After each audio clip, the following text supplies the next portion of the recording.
ঈদের দিন বিকেলে আনন্দ উদযাপন করতে জড়ো হয়েছিলেন 5 বন্ধু। তারা সিদ্ধান্ত নেন নির্জন স্থানে পার্টি করবেন। সন্ধ্যায় আয়োজন করা হয় সেই পার্টির, যাতে যুক্ত হয় পশ্চিমা সংস্কৃতির মদ। মনের আনন্দেই তাদের 4 জন সেই মদ পান করতে থাকেন। এক পর্যায়ে মদ্যপানরত অবস্থায় মৃত্যু হয় একজনের, অসুস্থ হন 3 জন। দ্রুত হাসপাতালে নেওয়া হয় তাদের। সেখানে চিকিৎসাধীন অবস্থায় আরো 2 জনকে মৃত ঘোষণা করেন ডাক্তাররা।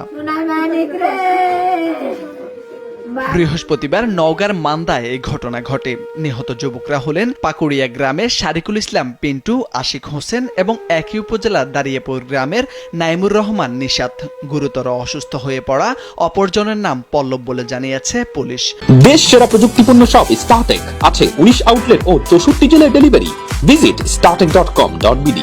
তবে ঘটনার পর থেকে 5 বন্ধুর একজন মুক্তার হোসেন গা ঢাকা দিয়েছে। তাদের সবার বয়স 20 থেকে 22 বছরের মধ্যে বলে জানা গেছে। নামাজ পড়ে ঈদগাহ মাঠ থেকে আসছে, আসার পরে কোন বন্ধু বান্ধবের সঙ্গে কিভাবে গেছে না গেছে আমরা জানি না। পরে খবর পেলাম যে সে মারা গেছে। স্থানীয়রা জানান, সন্ধ্যার দিকে বিলুরাইল গ্রামের মাঠে একসঙ্গে মদ পান করে 4 যুবক।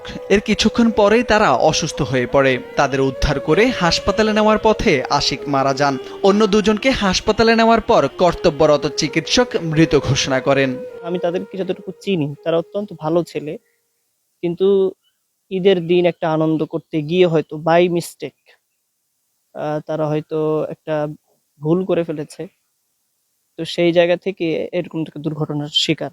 আর ছেলে পেলে ভবিষ্যতে যেন এরকম না হয়, সরকার এই বিষয়টা যাতে খুব দ্রুত ব্যবস্থা করে। মান্দা থানার এসআই শামীম হাসান জানান, এই ঘটনায় একটি মামলা করা হয়েছে।